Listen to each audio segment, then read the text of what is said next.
త్రిపుర మూడు పురములను కలిగి ఉంది.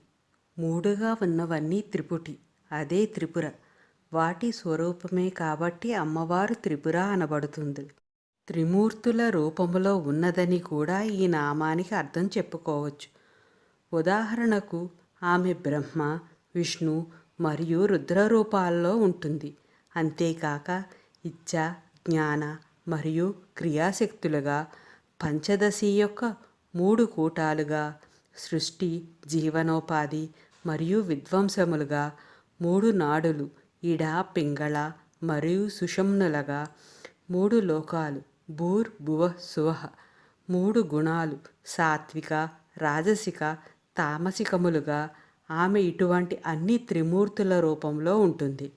బ్రహ్మము అనేది స్వచ్ఛమైన చైతన్యము మరియు దీనిని మూడు విధాలుగా చూడవచ్చు. మొదటిది పరమాతృ చైతన్యం, బుద్ధి ద్వారా పరిమితం చేయబడిన చైతన్యం. రెండోది ప్రమాణ చైతన్యం, జ్ఞానము ద్వారా పరిమితం చేయబడిన చైతన్యం. మూడోది జీవ చైతన్యం, వ్యక్తిగత ఆత్మ ద్వారా పరిమితం చేయబడిన చైతన్యం. ఈ మూడు రకాల చైతన్యాలను త్రికోణము అని కూడా అంటారు.